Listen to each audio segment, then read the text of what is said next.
हाँ, मैं आ गया हूँ मेरे अच्छे दोस्त।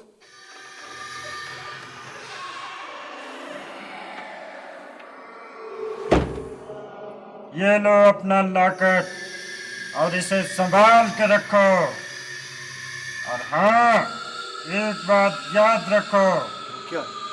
कि हामून तुम्हारा दुश्मन है, उससे बच के रहना। वो यहाँ तुम्हारा लॉकेट चुराने आया था, मैंने उसे भगा दिया है। हाँ, मुझे पहले ही उस पर शक था। तुम्हारा बहुत बहुत शुक्रिया दोस्त।